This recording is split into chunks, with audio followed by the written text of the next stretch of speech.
நீதிமொழிகள் புஸ்தகம் 21வது அதிகாரம் 3வது வசனத்தில் சொல்லப்பட்டிருக்கிறது. ஒரு விஷயம் வாசிக்க கேட்போம்.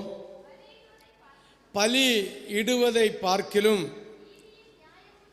நீதியும் நியாயமும் செய்வதே கர்த்தருக்கு பிரியம். இதை தப்பாக புரிஞ்சிடப்படாது.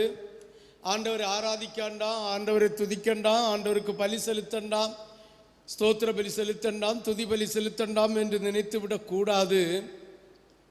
எவ்வளவுதான் துதி செலுத்தினாலும், எவ்வளவுதான் ஆண்டவரிடம் ஆராதனை செலுத்தினாலும், விண்ணப்பங்களை வைத்தாலும், ஜெபங்களை ஏறெடுத்தாலும், ஒரு மனுஷனாகிலும் ஒரு மனுஷியாகிலும் நீதியும் நியாயமும் செய்யாவிட்டால் அது கர்த்தருக்கு அருவருப்பானது.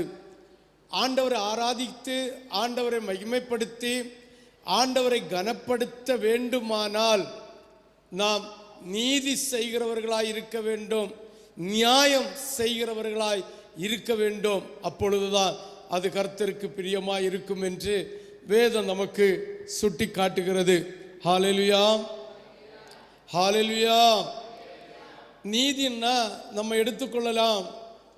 ஆண்டவராகிய இயேசு கிறிஸ்து யோர்தான் நதியில் ஞானஸ்தானம் எடுக்க போகும்போது யோவான் ஸ்நானன் சொல்லுகிறான், ஆண்டவரே, உம்முடைய பாதரட்சையின் வார கூட நான் தொடுவதற்கு அருகதை இல்லை. நான் உம்மால் ஞானஸ்தானம் பெற வேண்டியது இருக்க நான் எப்படி உமக்கு ஞானஸ்தானம் தருவதென்று சொன்னபோது ஆண்டவர் சொன்ன வார்த்தை, முதலில் நீதியை நிறைவேற்ற இடம் கொடு என்று சொன்னார். ஹல்லேலூயா, ஹல்லேலூயா, ஹல்லேலூயா. அப்ப ஆண்டவராகிய இயேசு கிறிஸ்துவுடைய நீதியில ஒன்று மூழ்கி ஞானஸ்தானம். மூழ்கி ஞானஸ்தானம் எடுக்கிறது நிமித்தம் அவருடைய ராபோஜன பந்தியில கை போடுகிறது.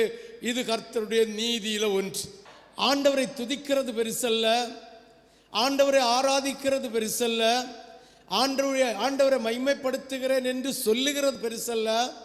தங்கள் உள்ளத்தின் ஆழத்திலிருந்து ஆண்டவரை ஏற்றுக்கொண்டு அவருடைய நீதியை நிறைவேற்றி நியாயத்தை செய்கிறவர்களுக்கு இந்த ஆண்டவருடைய அன்பு உண்டாகும். மற்றவர்களை கர்த்தர் அருவருக்கிறார் என்பதை நாம் புரிந்து கொள்ள வேண்டும். ஹல்லேலூயா, ஹல்லேலூயா, ஹல்லேலூயா. புரிந்தவர்கள் ஒரு அல்லேலூயா சொல்லலாமே. நீதி என்றால் ஆண்டவராகிய தேவன் வேதத்தில் சொல்லப்பட்டிருக்கிற நீதிகளில் ஒன்று அவருடைய உடன்படிக்கையாகிய மூழ்கி ஞானஸ்தானத்தை எடுத்து அந்த உடன்படிக்கை என்கிற கற்பனையை ஏற்றுக்கொண்டு அவருடைய ராஜ்யத்திற்கு போவதற்கு வைத்திருக்கிற ராபோஜன பந்தியை கடைபிடிக்காதவர்கள் ஆண்டவருடைய நீதியை நிறைவேற்றவில்லை என்பதை புரிந்து கொள்ள வேண்டும். ஆண்டவருடைய நீதியை நிறைவேற்றிவிட்டு ஆண்டவருடைய நியாயத்தை செய்யாவிட்டால், அவருடைய கற்பனைகளை நிறைவேற்றாவிட்டால், அவருடைய சமூகத்தில் வைத்திருக்கிற ஒழுங்குகளை நிறைவேற்றாவிட்டால் ஆண்டவருடைய சமூகத்தில் நீ நியாயம் செய்யவில்லை என்று அர்த்தம்.